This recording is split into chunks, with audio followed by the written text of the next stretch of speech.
us in this excellent mission. ప్రజా విజయోత్సవ సభలో సీఎం రేవంత్ రెడ్డి మాట్లాడుతున్నారు. ఇప్పుడు లైవ్ చూద్దాం.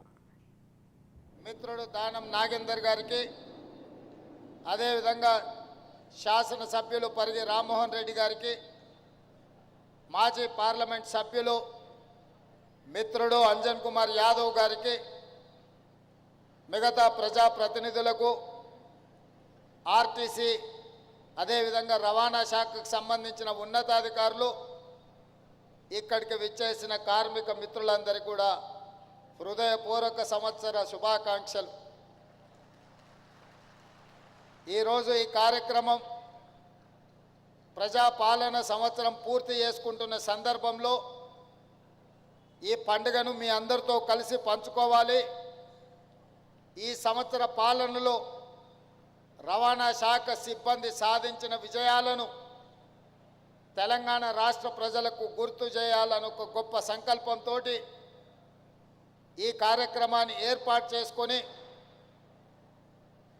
పోయిన సంవత్సరం ప్రభుత్వం ఏర్పడిన 2 రోజుల్లోనే డిసెంబర్ 7 నాడు ఎల్బీ స్టేడియంలో రాష్ట్ర ప్రభుత్వం ప్రమాణ స్వీకారం చేస్తే ఆనాడు కాంగ్రెస్ పార్టీ ఇచ్చిన 6 గ్యారంటీలలో భాగంగా డిసెంబర్ 9 నాడు మొట్టమొదట ఆర్టీసీ బస్సుల్లో ఆడబిడ్డలకు ఉచిత రవాణా కార్యక్రమాన్ని ప్రారంభించి దాదాపుగా ఈ రోజుకు సంవత్సరం పూర్తి చేసుకోబోతున్నాం.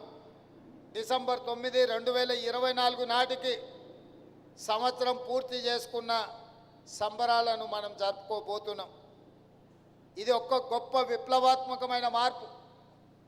ఆర్టీసీ సంస్థను పునరుజ్జీవింపజేయడంలో ఈ మహాలక్ష్మి పథకం ఎంతో గొప్పగా ఆర్టీసీ కార్మికుల జీవితాలలో ఒక వెలుగును నింపే కార్యక్రమంగా ఈ మహాలక్ష్మి అద్భుతమైన విజయాన్ని సాధించిందని చెప్పి నేను ఈ సందర్భంగా చెప్పదలుచుకున్నా. ఇవాళ మిత్రులారా, మిత్రుడు పొన్నం ప్రభాకర్ గారు చెప్పినట్టు రాజకీయ పార్టీలు, ప్రజాప్రతినిధులు తెలంగాణ రాష్ట్ర సాధనలో విఫలమైనప్పుడు 4 కోట్ల తెలంగాణ ప్రజలు ఇక తెలంగాణ రాదేమో శాశ్వతంగాని అనుమానాలు వ్యక్తం చేస్తూ ఆందోళన చెందుతున్న సందర్భంలో ఆనాడు ఆర్టీసీ కార్మికులు 43,000 కుటుంబాలు పండగ జరుపుకోకుండా ఆర్టీసీతో దిగ్బంధం చేసి తెలంగాణ రాష్ట్రాన్ని స్తంభింపజేసింది. కాబట్టి ఆర్టీసీ కార్మికుల కృషి త్యాగాలు, భార్య బిడ్డలతో ఉపవాసం బండి అయినా సరే తెలంగాణ రాష్ట్రాన్ని సాధిస్తామని ఉక్కు సంకల్పంతో ఆనాడు సకల జనుల సమ్మెలో సింగరేణి కార్మికులతో పాటు జంగు సైరన్ ఊది తెలంగాణ రాష్ట్రాన్ని సాధించడంలో ఆర్టీసీ కార్మికులు విజయం సాధించిందని చెప్పడానికి ఎవరికి భేషజాలు ఉండాల్సిన పని లేదు.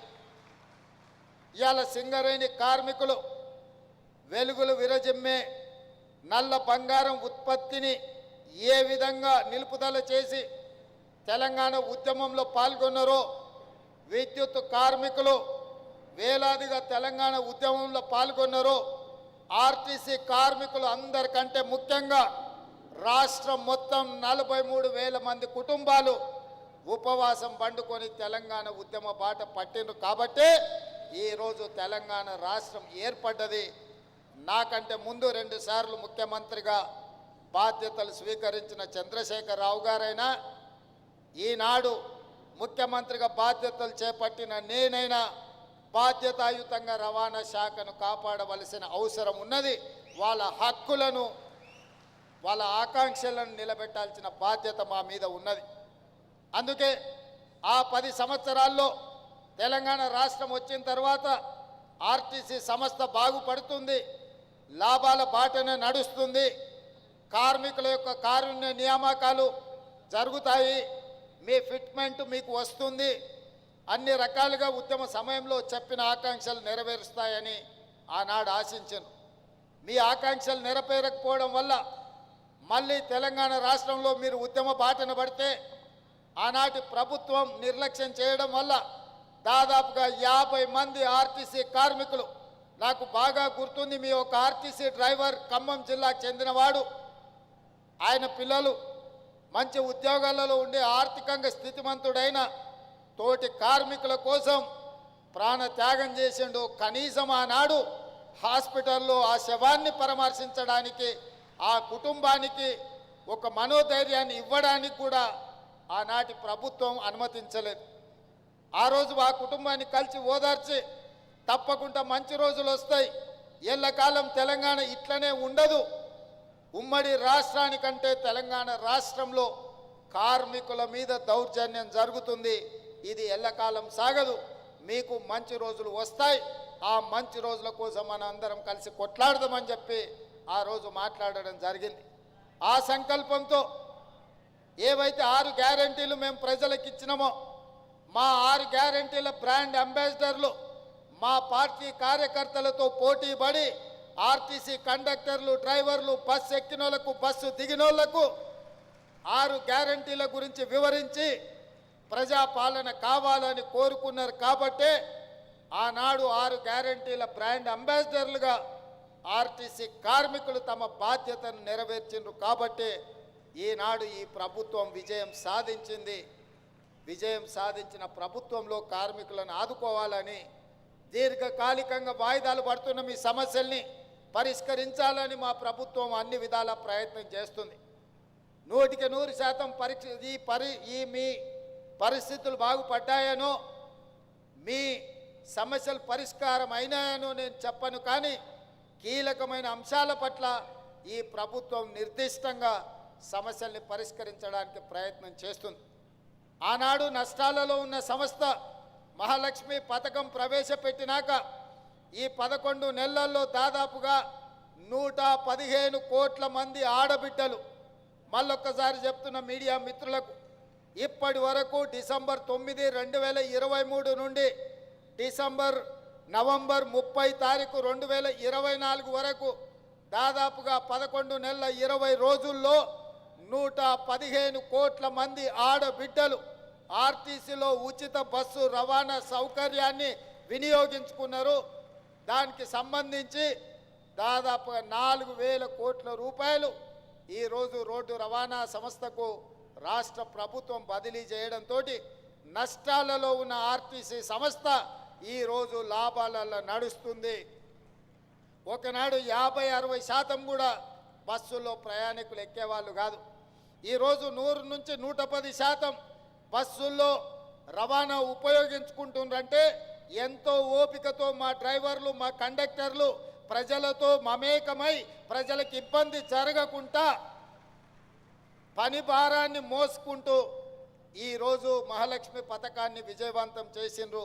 ఇవాళ మహాలక్ష్మి పథకం మా ఆడబిడ్డలకు ఒకప్పుడు అమ్మగారింటికి వెళ్ళాలంటే ఇంటి ఆయన బస్సు కిరాయి ఇవ్వాలి, ఆలయం సందర్శించుకోవాలంటే ఇంటి ఆయన అనుమతి ఇవ్వాలి. ఇవాళ ఇంటి ఆయన రూపాయి ఇవ్వకపోయినా ఆయన అక్కడ పని మీద పోతే మా ఆడబిడ్డలు ఆర్టీసీ బస్ ఎక్కి అమ్మగారింటికి పోయి అమ్మని చూసి ఆ పక్కనే ఆలయంలో పోయి దర్శనం చేసుకొని మళ్ళీ ఇంటి ఆయన వచ్చే లోపల ఇంటికి వచ్చేటట్టు ఈరోజు ఈ మహాలక్ష్మి పథకం ఉపయోగపడుతుంది. మా అక్కలు నవ్వుతున్నారు, నిజమే చెప్తున్నాడు మా తమ్ముడని.